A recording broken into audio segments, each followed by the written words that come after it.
সবচেয়ে খাঁটি সংজ্ঞা।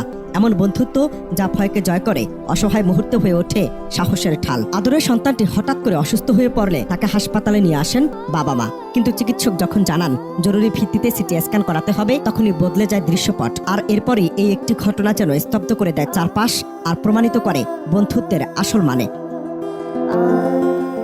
ছোট এই মানুষটি একা সিটি স্ক্যান রুমে ঢুকতে রাজি নয়। চারপাশে যন্ত্রপাতি, অচেনা শব্দ, সব মিলে শিশুটির ভয় যেন চোখ মুখে স্পষ্ট। একে একে ব্যর্থ হন চিকিৎসক, নার্স, এমনকি বাবা মাও।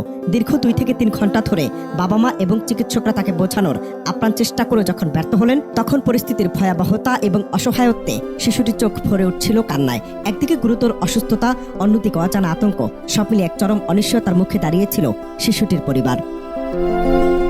একটা পর্যায়ে সবাই যখন নিরুপায়, ঠিক তখনই শিশুটির পরিবার একমাত্র প্রিয় বন্ধুকে ডেকে নিয়ে আসার সিদ্ধান্ত নেয়। বন্ধুকে দেখা মাত্রই যেন জাদুর মতো সব ভয় কেটে গেল শিশুটির।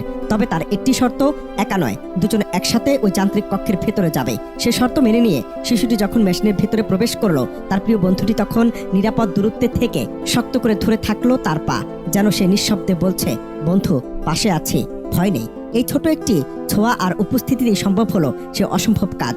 সফলভাবে সম্পন্ন হলো জীবনের অত্যন্ত জরুরি এক পরীক্ষা। সম্প্রতি সামাজিক যোগাযোগ মাধ্যমে ছড়িয়ে পড়া এই চিত্রটি যেন আমাদের চোখে আঙ্গুল দিয়ে দেখিয়ে দিল যে বন্ধুত্ব কেবল গল্প উপন্যাসের পাতায় সীমাবদ্ধ নয়। বিপদের সময় যখন রক্ত আর সম্পর্কের বাঁধন ব্যর্থ হয়, তখন এই নিঃস্বার্থ টানই হয়ে ওঠে বেঁচে থাকার একমাত্র অবলম্বন। সামাজিক যোগাযোগ মাধ্যমের কল্যাণে জানা যায় ঘটনাটি জয়পুরহাট ফেমাস হেলথ কেয়ার ল্যাবের, যদিও ঘটনার স্থান শতভাগ নিশ্চিত হওয়া যায়নি। অনন্ত